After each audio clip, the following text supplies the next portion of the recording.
everybody. Thank you for watching another episode of Are We There Yet? This is episode 31, Healing. And before we get into it, I'm going to say congratulations. We're going to say congratulations to Crystal Dunbar. She is our new winner of a Vibratex toy. So reach out to us, email us to get the toy you desire out of the different ones you can pick. And everybody, it's still going. We still got lots of toys. So please subscribe below and on Instagram, and you will be entered to win a Vibratex toy until we run out. We'll do a monthly drawing and we'll keep going. Also, I want to bring up in a future episode, we're going to be talking about infidelity. So if you or anyone you know is interested in being a guest on our show to talk about your experience with infidelity, reach out to us as well. You can email us. It's below.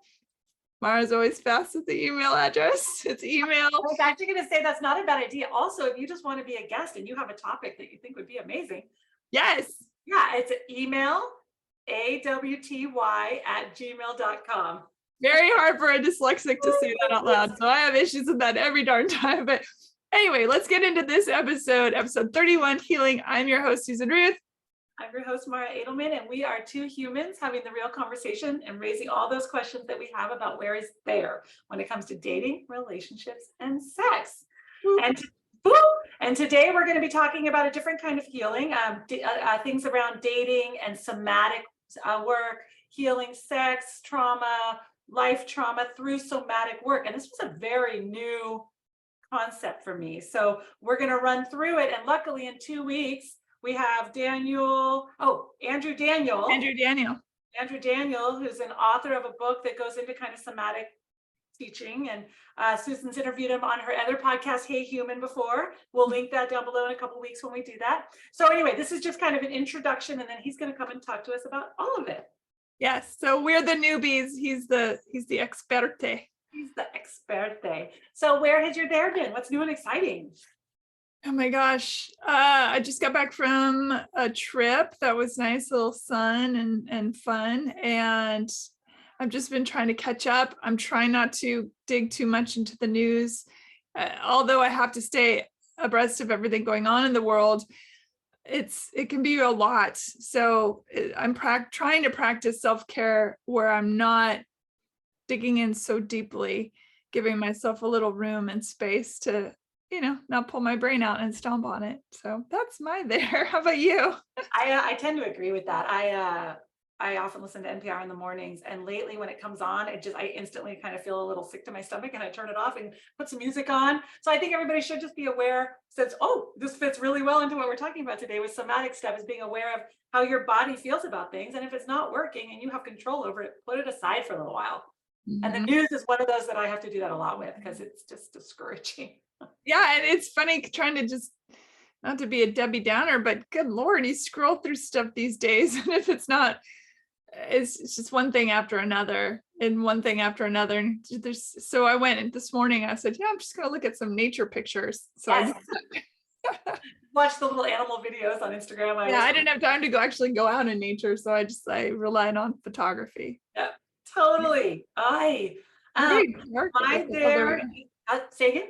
The lighting keeps shifting here. Oh, you've got nice sunlight coming in. That's why. Right. Yeah. Well, I'm sick of hitting my head against a brick wall. I mentioned a couple of weeks ago that I was going to give that guy another shot at coming back around. He wanted to try again, and I fall for it every time. I think he does mean it. I just don't think he's capable. And so we're landing on friends again. I was like, I need some space from that because I really care about you, but in a little bit we can try to be, friendly. But I just, it's funny. My dad bought me that book. He's just not that into you years ago. Thanks, Dad. But it was funny because I was dating some guy who was being a jackass, and he got me that book. I think it holds true. If you're dating somebody and they want to move forward in a correct way, they're going to do so. But I think that the part that we keep forgetting, and we'll talk about that in a little bit when we talk about the quizzes we took, is sometimes people just aren't capable. They don't have the knowledge, the bandwidth, the wherewithal to do that. And I'm referring to a quiz that we took at the bottom called ACEs, which is Acute Childhood Trauma Score.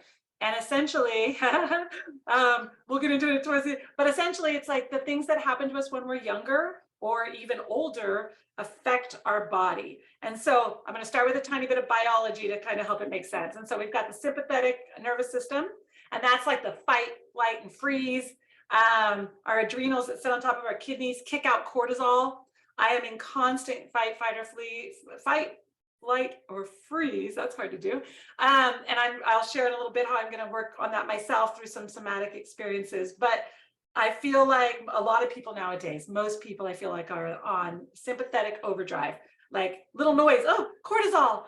It's not healthy. And then you've got the parasympathetic nervous system, which is like the large part of that is the vagus nerve, which sits in our brainstem. And Vegas, baby. Vegas, baby. Oh yeah, because it's the rest and digest nerve. I'm going to start calling it it is the vagus nerve, but Vegas, like go to Vegas and rest and digest. Its job is to pretty much sense out your body and say, am I safe? Am I safe? Am I safe?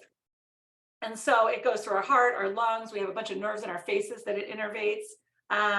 It goes to our gut, like that idea of the gut feeling.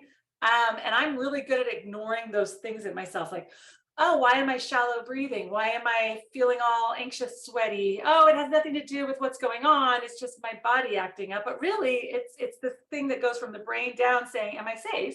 And then your body's responding back, no. And you need to kind of listen to your body. But a lot of that can be based on past trauma. And so if you don't work through the past trauma, how are you going to align your brain, gut, and body and heart when, a good example, that guy is super avoidant and I'm super anxious. I'm getting better. Again, we talked about attachment styles, episode 10, everybody listen to it. But like he would do one small thing and I would get more triggered than I should have because of past events that I've dealt with people. And so then you get that response and then you go, oh, I'm not safe. And then I kind of would overreact, right? And that makes him feel unsafe. It becomes a vicious. It's just all fucked up, excuse the language. And so there's another concept called interoception, which again, as a medical provider, how did I never know this? There's two other pieces scientifically before we move on. So there's proprioception, which is where are you on the planet? And so you have little sensors in your ears, you have sensors in your neck. When those get thrown off, that's why people get severe vertigo and don't know where they are on the planet anymore. But there's also something called interoception, which I found fascinating. It's come up in multiple podcasts I've listened to. Essentially, we have our five senses, touch, smell, taste, sight, and hearing. But interoception is a sense that pretty much says, I'm going to listen to my internal body symptoms. When I'm hungry, when your heart is beating faster because you're nervous, when you have to pee or poop. That's interoception. And most of it is totally subconscious, right? You don't go, oh, that's my brain telling my bladder that it's too full and it needs to squeeze and I have to pee. But it's innervating and it's interoception in your body. And so we're going to talk a lot about this one guy. His name is hard. I'm going to find it again. Bessel van der Kolk. That's a great name. It is really cool. I wish we could have him on here someday to talk about this. Bessel van der Kolk. Bessel? Bessel. Bessel. Van der Kolk. And he wrote a book called The Body Keeps Score. And he's like one of the big somatic people. And essentially his comment was my favorite. This is so true. In school, we're taught the 3 R's, reading, writing, and arithmetic. He thinks it should be 4 R's and it should be reading, writing, arithmetic, and regulation. How do you regulate your body? How do you know how you're feeling? How do you pay attention to the interoception and all those things going on? And then be able to communicate it back out into the world in an appropriate manner, right? Mm-hmm. Oh, that's a mouthful. Sounds like a good book. Yeah, I listened to snippets of it on YouTube. I might actually get that one and read the whole thing possibly, because it seems like it has a lot to do with kind of lining everything up. It's fascinating. He is also, so I'm going to do an MDMA assisted therapy session. I told Susan about it. It's technically still illegal, but I'm not so much worried about that because there's a bunch of clinical trials right now and it's about to be legalized. There is more and more talk in the medical community about how psychedelics can help with somatic work. They can line the body, the heart, the spirit. And in 2018, I did an ayahuasca experience that I felt really did some of that. And based on the stressful last 3 years, I need something to try and line things up. And so I found somebody that I know and trust really well who's going to do that. And it's about to hopefully be legal They've done a bunch of clinical trials on veterans, people who have severe PTSD, and it is showing really promising results. So interestingly enough, that same person who wrote the book is in charge of a multidisciplinary association for psychedelic studies. They're calling it MAPS. And they're doing a bunch of trials with MDMA, ketamine, ayahuasca. And essentially the goal is to try and help the body. I'm not going to remember without looking. It was an interesting concept. Essentially, it helps the body by, oh, that's what it is. It reduces the central nervous system response. So while you're doing the therapy, instead of feeling all of that fight, flight, or freeze, when you're reliving that traumatic moment, your body is more calm while you relive that moment. And then I'm pretty sure, without understanding it as well as I should, that then it sends your body a feedback loop that says, okay, well, my body feels fine, so why is my brain still stressed about it, right?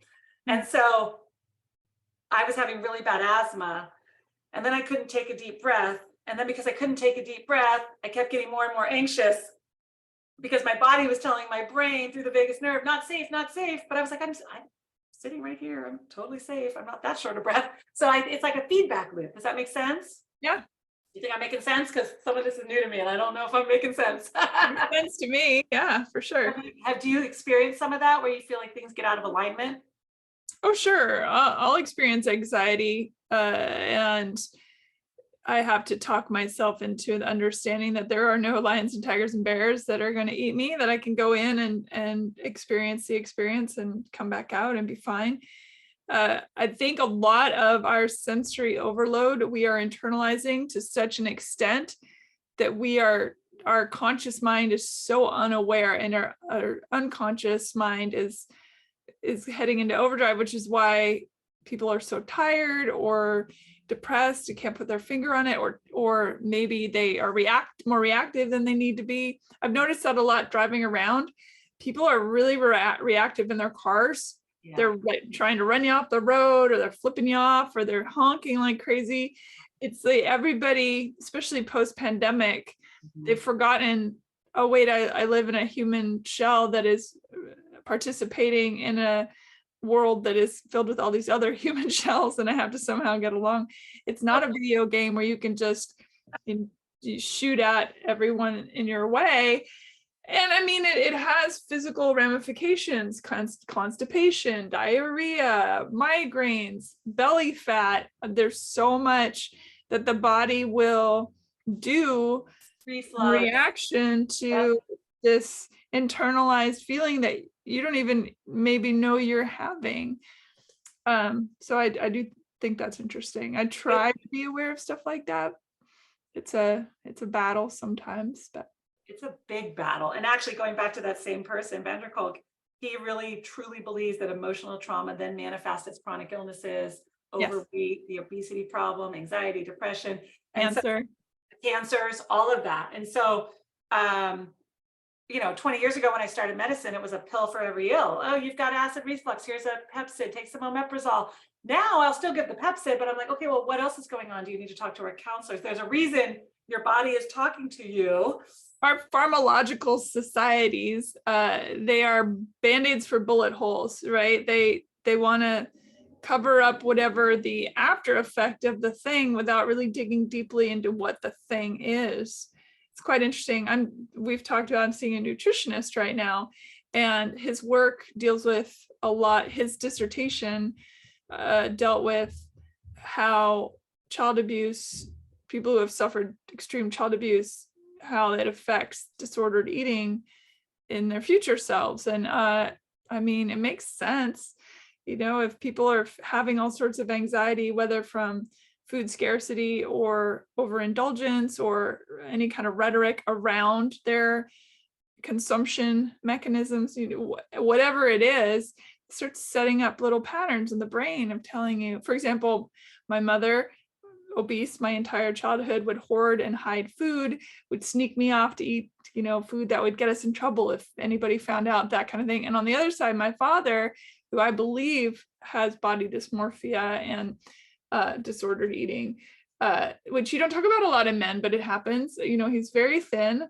but eats as if he weighs 400 pounds, and it was always like, oh, that has fat in it, or that's too many calories, or this. So growing up, Oh God, you had to toggle between the two of those. I mean, it's a lot, right? Oh. Yeah, it's a lot. On top of the stuff that I endured in general, from mommy dearest. So wouldn't go that far, but certainly she was not well. So, and it's interesting. People use food to control, right? So if you can control your food. Right. And I grew up in a world of modeling as well. It's another place where the conversation around food. I mean, I was surrounded by young girls and young women who, in order to, curb their appetites, they'd eat, this is for real, eat tissue paper and Kleenex because it was filling, but wouldn't put on the calories, right? It was just, it would go right through you. Do not try that at home, people, but you would just poop it out. No, I'm just referencing that was, I just mean like, sure. And, cocaine and cigarettes. I did not partake in those things, but it certainly was all around me. So these messagings that we get, and we're going off onto a sort of a tangent, but the messaging we get all around us all the time about how we are not good enough on so many levels. It used to really focus on women, but certainly now men are absolutely into that mix. And the messaging that we get on a near constant basis. Not good enough, not good enough. Not good enough. You have to buy this thing. And comparison, that's the death of us all, right? And the comparison of social media. This person's living a grander life or a more fabulous life. But we know intellectually that's not real. Yeah. On an intellectual level, we understand that that's likely not real, but internally, psychologically, our brain still going, it's so wild. I actually don't think we're off topic at all. This all plays into this feeling of like, something's wrong with me. I'm not safe. I need to do more. I need to eat more. I need to buy more. I need to, versus just getting to a point where you can understand what's going on. So some of the questions they would ask during things like somatic body work would be like, what are you feeling? Where are you feeling it in your body? If this part could talk to you, what would it be saying? For me, it's always, I never deep breathe. Like right now, I just realized I'm shallow breathing again. So if you deep breathe, you're allowing your vagus nerve to relax everything. Hard to remember. Is there something in your body that needs to be coming out? Is it past trauma, right? And so essentially somatic psychotherapy are raising awareness of what your central nervous system is telling your body and what your body is telling your central nervous system. But there's a whole bunch of different modalities. You interviewed Andrew Daniel, who's going to be here in 2 weeks. It was called Somatics is his modality for that. Did he go into it a bunch when you guys talked? He didn't really go into it to the extent, which is why I asked him to be on this show, so he could get more in the weeds and talk more about the work. My understanding, though, is in regards to relationship, is that you become much more in tune with how your body is feeling in reaction to another or to yourself. A lot of us, I'm not going to say everybody, but a lot of us have a tendency to leave their body when they're feeling vulnerable, meaning they're not fully present or they still have the guards up and all that. And I think a lot of, and I'm sort of paraphrasing him a little bit, but I think a lot of the work that he does is to help people ground into their body and really feel all those connective points. If you want to talk about it in terms of more, we will be like the chakras, right? The alignment of all those and understanding each point being a point of connection, not just one at a time. One thing. Sounds overwhelming, but I think that once one comes to terms with it and understands how to use it, it actually becomes quite a powerful force. I'm hoping to learn bits and pieces of all the modalities. Yeah. Fix this. I watched one of his videos. It was pretty cool. It's a lot of body movements while he's doing therapy and kind of helping them understand why their body movements, watching it back on cinema, right? So he tapes them and then watches it back and they can go, oh yeah, like I thought I was okay, but look how tense I am, that kind of concept. Yeah, he says he does a lot of work with recording people so that they can see how he'll talk to them and they're supposed to move and things, and they start to see where in themselves they have tightness or stuck energy, if you will. It's all quite interesting. I mean, if you can, an interesting exercise to do would be in any conversation with any person, as you're conversing with them, obviously pay attention to what's being said, but also go inside and where am I feeling this conversation in my body? How am I responding to this? Am I wanting to do this? Am I wanting to do this? Am I shutting down a little bit? Am I sweating? Is my heart racing? Am I breathing differently? And of course, it's a lot to take in when you're trying to listen. But I think working with him, for example, he breaks it down to the point where, you're working with somebody that's licensed and understands all that stuff. So you get into the practical nature of it with a practitioner that knows what they're doing. And then you can take it out into the real world. Yeah. I think if everybody did more somatic work, our whole world would be healthier. Other ones like I have a friend who does it, but the tapping, that's a big one. I'm gonna try and do that a little bit more. I'm gonna watch some videos on it. So tapping to kind of bring yourself back into your body and kind of line everything back up. I've done that work with a therapist before, where I talked about a traumatic experience while the tapping was happening. While I'm tapping on my body in the pattern that they told me while talking about the thing, boy, that is a trip. It's definitely is. It works. It's less triggering, not like way less triggering in the body while you're thinking it in the brain. Yeah. Another great way to practice this, it doesn't have to be within the person. It could be, you've heard of mindful eating, that you have a dish in front of you, and as you're eating it, or even as you're preparing it, or as you're ordering it, or when you're at the bake shop and you're looking at sweets, and what is the conversation that's playing in your head? That's part of it, right? Are you saying, oh, it's a guilty pleasure? Oh, if I eat this, then I have to exercise this much, or if I do this, then this. If you're making negotiations, then this should be, that's a flag of like, hey, we're eating to live. Sometimes we live to eat, we eat to live, we do both those things. But if those conversations are happening, that's something to look at. That if there's a tape playing telling you why you shouldn't do this, or how you should restrict later, or I think a lot of people have disordered eating stuff that then affects all of sure. Again, our food industry is also built around that. I think we've talked about this before, certainly on Hey Human podcast, I've talked about it, but the fact that we do name things that are sweet, like, oh, that's a guilty pleasure, or, that's we put these negative connotations around foodstuffs. It's sinful, it's this, it's that. I don't know why I don't do a lot of that, but when you were talking about your childhood, my parents were there, but my dad was absent a lot because he was working. So that absent father thing, and my mom wasn't very available emotionally. And so looking back when I was younger, I was a beanpole, and I would eat more food than anybody I know. And I never would gain weight, and I never understood. I thought I was starving all the time. I'm starving. I'm hungry. Feed me, feed me. I didn't realize that a lot of that eating was emotional eating. And then as I got older, of course, my metabolism slowed down. I still eat more than the normal person. Luckily, I live on vegetables, so I'm not 400 pounds because I love vegetables. But to me, food is comfort still, but food is also fun. And so I don't do a lot of that internally. It's more like, can I have that to feel better? Which is where I'm trying to, am I really hungry, or am I doing that to feel better, right? Yeah. But I don't do a lot of that good, bad. I think we get set up for that a lot. And we have a lot of interesting rhetoric around people who are overweight, quote unquote, or obese, and that we immediately go, ugh, gross, those people are this, that, or the other thing. What if we reframe that? It's like, oh, that person maybe, it's not everyone certainly, but that person maybe experienced a trauma that they are trying to escape. So certainly for my mother, food was a way to escape the trauma that she endured. Right, to put a shell, like a protective coating around her body, and sexual abuse at a young age. Yes, that is correct. Yeah. So, I mean, it's, if we could just face each other with just an iota more of empathy, I think perhaps together, not in a Pollyannic sense, but in a real sense of realizing.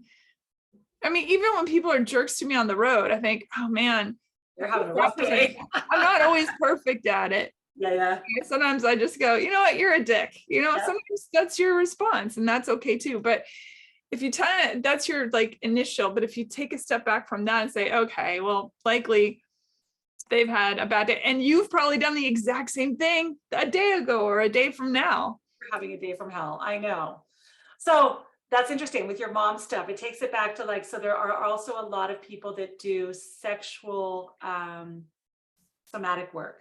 And so I linked actually down below in our links, while you're subscribing and liking, we link down below to some stuff, because I want to make sure that if anybody's going to get that type of somatic work, that they're really making sure they're working with a good practitioner. And so there's something down below, somatic sex, 10 things you should know about your practitioner, just to make sure that you're getting a good practitioner. Because essentially somatic people work with people who have body trauma. They help with body awareness, people who've had past physical sexual abuse. And they will do hands-on work. So they're the only, I had already kind of known this, but when I was researching, it was fascinating. So there'd be able to do the vaginal work too. Yeah. I know that, yeah. They do vaginal, anal work, pelvic floor work. And so essentially people turn to people like this if they aren't enjoying sex, if they're having vaginismus, which is essentially tightening of the vaginal muscles, which makes it really painful to have sex, generally from some sort of trauma at some point, people who had difficult childbirth or labors and now feel like they don't have good ability to enjoy and pleasure in sex, sexual assault, people after gender affirming surgery. So essentially they work with those people on what brings pleasure and how to let go of the trauma. And they do hands-on work. So I did link down there just so to make sure if you are ever going to get hands-on work, especially if you have past trauma, that you're working with somebody who's reputable. The article just gives you some tips to make sure the person's reputable. Yeah, and of course, our medical society deems that still as sex work, unfortunately, when it's not. But that's what it's categorized in, because I had a friend that, she did yoni therapy, basically somebody mapping the internal vulva and finding out what brought her pleasure because she was blocked and couldn't orgasm, and helped her figure out how that she could find that in herself. Not sex work, an actual bona fide practitioner, but certainly you do have to be aware of what you're seeking out and make sure that you read the reviews and read the know the fine print and all that. And I don't know that Andrew, our guest in 2 weeks, does that particularly, but he does work with the concepts around sex. I don't think he does hands-on other than like watching people dance and move around. No, I didn't get that sense either. Yeah, I did link also down below. It was essentially like, I can't find it now, but essentially again, like the best kept secret that's still illegal, things about sexual somatic work. And so it's interesting that that's illegal, but there's pelvic floor physical therapists who do the same thing under the guise of medical insurance that's going to pay for it. It's fascinating to me. They go in internally too, and they try to figure out why people are having, again, vaginismus, painful sex, or issues with urinary or bowel because their pelvic floor muscles are either too tight or too loose. They go in internally all the time. They put sensors on. It's that fascinating that that's totally okay. But if you call it somatic sex work because nobody understands what somatic is, then all of a sudden it's not okay. Fascinating. Yeah. I also linked down below to the Wheel of Consent. I'm still trying to understand the concept, but there's a bunch of videos on that. It's essentially a wheel that this person came up with, Betty, and it's kind of like, how do you ask for consent when you are the giver or the receiver? And sometimes you can be the giver and the receiver at the same time, so just kind of another thing that people can look at around like the sexual aspects of somatic work. When we're not talking about the sex, well, this could be for sex too. Rolfing, which is like that releasing of the fascia, is also supposed to be really good to kind of connect the body brain. Again, the deep breathing. I tell all my clients and patients to do the 4 square breathing. There's a million different techniques, the 2, 4, 8. This is just the easiest to remember. You breathe in for 4 seconds and you hold it for 4 seconds and you breathe out for 4 seconds. So, and if it helps you picture it like in a square, 4, go in, out, and that hits the vagus nerves and calms people down. It calms people down and is a form of somatic work. If you've ever burst out crying during Pilates, yoga, any kind of exercise, going for a run, a hike, if you just all of a sudden your body just releases and starts bawling your head off, that's somatic work in action. Right. First time I ever did Pilates, in the middle of it, out of nowhere, I just started sobbing. I'm like, what is happening? And the practitioner said, it happens all the time. I was like, what's going on? Interesting. Why? Because your body is now It's a lining up with release. It's able yeah. to release. You Yeah. don't even have to know, you don't have to even put a word to it, a name to it in order to release it. That's kind of that tapping thing too. It doesn't have to attach to the actual event to release the stored energy in your body. Mhm. I just like to have sex and go dancing. That's how I do it. But yes, I haven't been doing either of those rarely enough. So there's that. Also things like the Somatics that we'll talk about in 2 weeks, and the cranial sacral therapy, which is fascinating. Oh yeah. They'll do that on young children and infants to help with birth trauma. And I never quite understood that either, but it's a concept of like you're trying to line up all the pieces. I mean, people joke about that, but think about the idea of a baby trying to make its way through the vaginal canal. And I mean, talk about trauma. I'm in its lovely warm hot tub, and now I'm being shoved through this tiny little garden hose to get out into this horribly bright, loud environment. Somewhere in your brain, which is quite complicated and beautiful and extensive, is the memory of that. Oh, it's all in stored your in our body. It's stored in your body. This was like such a cool concept to me. Oh yeah, it's also okay. Perfect. Remember a couple episodes back, I talked about how I had to have a breast MRI, and I'm highly claustrophobic, and I lost my shit. Like, get me out of here. My brain knew that I wasn't going to die in the tube. Yeah. There's medical practitioners 6 feet away from me. Sure. It's stored in my body. The only thing that I could remember is I was wrestling with my twin sister, and I went inside a sleeping bag upside down. Yeah, I think that's what it is, because I get all panicky thinking about it. I would start tapping, and she jumped on top of me and wouldn't let me get out. She wouldn't let me up, thinking it was all funny. It was until it wasn't. And Sure. I think that that's probably where that came from, was that feeling like I'm not safe, I'm trapped in here. And I'm going to hopefully, when I do my MDMA session, it is a portion that I want to work on, because now when I get on airplanes, there's a lot of times where I just feel slightly more claustrophobic than I would like to. So Yeah. I will report back if I can fix some of this. I would love to fix some of it. Yeah. It's fascinating work. I'm excited to talk to Andrew about it. I think it's going to be a really extraordinary episode. I just had a thought. Remember we did the episode Burlesque and Boudoir. Yeah. My friend Angie was on there. Interesting. Yeah. In a sense, she was doing her own somatic work without realizing that that's where it was going to get her, because she had had some sexual assault, and then did burlesque dancing, which is getting into your body, and then did boudoir photography, which is getting into your interesting. Yeah, I'm fascinated to talk to him, especially since both of our scores were interesting. You want to talk about our scores on our quiz? We did 2 quizzes down below. One of them is how resilient you are, and one of them is what is your childhood trauma score? My childhood trauma score was a 6 out of 10. It's very high. So basically I'm a serial killer. And then, for the resiliency score, I actually scored 47 out of 48. So I'm extraordinarily resilient. However, my childhood trauma was pretty high. Your trauma was high, but because you learned good coping skills, probably. Been in a lot of therapy. And a lot of therapy. And then some somatic stuff. I was trying to find your text you sent me, because I forgot to write it down. People with an ACE score of 6 or higher are at risk of their lifespan being shortened by 20 years. Well, it's responsible for a chunk of workplace absenteeism, and for costs in healthcare, emergency response, mental health, criminal justice.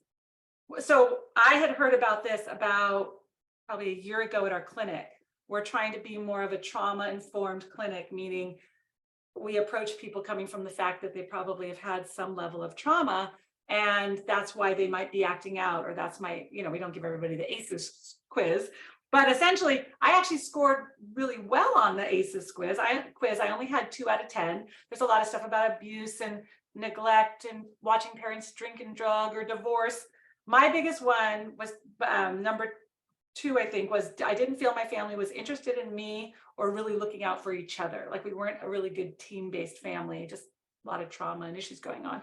So fascinating. But even with a 2 out of 10, I still feel a lot of that. Like, so it's that concept that your trauma and my trauma are not going to be equal, maybe, but it is about therapy and coping skills. And I am less resilient than you, because I only scored a 38. What was your score again? 47. Yeah. So I'm not blaming this all on being a medical provider, but I think what happens is you're so busy taking care of everybody else for so many years that I've only recently in the last 5 years started trying to take care of myself. And so I'm hoping I can get up to your score soon. Yeah, I take care of a lot of people too. I think Oh, it's you do. dangerous to do compare and contrast when it comes to trauma. I think, and resiliency. I think every person is just super individualized. I think it depends on birth orders. I think it depends on amount of therapy, type of therapy, just the type of personality. You know, all that stuff comes into play. So I think it's kind of dangerous to compare. But I know, but I wanted to get to your resiliency score. I was just looking at you as like I want to get there. That's a good place to be, I guess. It's interesting. So what it says is like my score of 38. I tend to live in flow states. I don't get that stuck in funk. I have a growth mindset. Again, probably only in the last 5 years because I don't feel like I always have. Yeah, I can be my authentic self. That's 100% true. Working on self-awareness and practices. But there's suggestions for all of us about how to increase our resiliency. So essentially journaling helps a lot. Purpose and passion, like what do I want to be doing in the next 5 to 10 years? Or just like, where do I want to be on this planet? How do I want to come across on this planet? Get into your body and non-linear movements. So dancing, trauma-informed yoga. And so just kind of, instead of having to stretch the same every time, just doing what feels right for your body in the moment. Dancing's good for that. Sex can be good for that. Give over to not being totally productive. They call it TNP, totally non-productive. It's okay to be totally non-productive. Come into your beingness, the unity of your body. I just got smaller. There we go. Essentially, what do I want to happen right now instead of being so scheduled out and crazy? I actually do that about once a month, and I'd like to do it more often. I call them my deliberate down days. It's my cheat meal day. I don't make a plan. I don't leave the house. I'm like, right now I feel like doing yoga on my back. Aha, cheat meal, as if you're Cheat doing meal. Oh, I did it. I called it a cheat meal. Yeah, I did it too. We all do it. But essentially, that, how often are you somewhere where you're just like, I'm going to do whatever I feel like today and just flow in that? That's hard to do. I think I mean, I talk about overbooked, certainly. But I do think that my body will do it just on its own. I'll be sitting somewhere and all of a sudden I'll just vanish into the ether and then I'll come back a couple minutes later and I don't even realize, and I'm like, oh, I guess I went somewhere, or I'll stare at the wall. You know, your body will kind of take over for you and do that. I think you and I have been talking before where you're like, where'd you just go? You're talking like when in stressful moments or when you've reached your max overwhelm, your brain takes over and kind of puts you somewhere else. It turns me off, basically. Yeah. Is that your only body's coping mechanism? No, oh gosh, no. I'm just saying that there are many. I mean, I will. No, I mean, like, so for instance, for me, what happens is if I run too hard and I don't take that deliberate down day, I will get a severe migraine and have to spend 2 days in bed. Oh no, I don't do that. I've been listening to my body. Although you and I are such different beings, so it's like I thrive in the chaos. Yeah. You do not thrive in chaos. No. So meaning chaos, meaning ordered. I mean, I just, in all my projects and all the things I do and all that. Yeah, but I definitely know, yeah, I know to, like, I'll just veg out and watch a TV show or listen to an audio book or go for a long walk or whatever it is. I try to be in those moments, aware of the moments, especially on a walk. I try to look at everything I can and really be present to the world. But yeah, I mean, I think we all in our own way. I don't use alcohol or drugs to do that. I think in my 20s, I probably, checked out with alcohol, go party and whatnot. But yeah, I'm pretty, yeah. I don't know. I don't, my emotional, whatever that is, I don't go very wild. You're kind of here. Yeah, I know. I can be a little more here and here. Like it's like this. It's more like yeah. this. Yeah, I just don't do that. I get much more overwhelmed if it's too much going on. in a period of time. Mhm. I think part of that is like, as an empath and a highly sensitive person, everything feels like too much. I'll be watching And I something, get that. there's a beep, and I'm like, oh God, why did they have to put a beep in their video? That just threw me off. Oh, no, I mean, my PTSD definitely, I feel like we're in that moment on Jaws where we're showing each other our scars, but definitely have reaction to loud noises and quick noises. If I'm not anticipatory of it, Yeah. then forget it. It throws me out of my body. But I think in general, I'm pretty even keeled. And if I'm not, I go into myself. I don't really go out into the world with it at all. Yeah. I don't know. I I mean, tend to be a little more like, a John. lot of my work is focused on other people also, and I think when you're outside of yourself like that, you don't concentrate so much on your problems, but on so that's a bit of a release. But yeah, like everybody else, I'll binge watch Sandman or something, or Ted Lasso, and cry if I need to. Oh, Ted Lasso's a good one for that. Yeah, that's good for that. I guess the moral of all this to our audience and our listeners is start paying more attention to your body and how it's affecting your thinking and your brain and your emotions. And don't let yourself get to the point where you need to check out or get a migraine. Or I was talking to somebody recently who just is ending a 20-year marriage, and she was very aware that she was like not aware of her body. And she did this thing where she jumped up on a chair and tried to do something, and this entire dresser fell down on her, huge, like messed her up. And she said later, I wasn't listening to my body. I was stressed to the nines. I was moving too fast. I wasn't listening to my gut. My gut said, that isn't a good move to get there. So again, the whole world's running around so crazy, not listening to what their body and brain are trying to say. So slow down. I think a lot of moms have that experience. Oh, yeah, but unfortunately, that's how accidents happen, right? Yeah.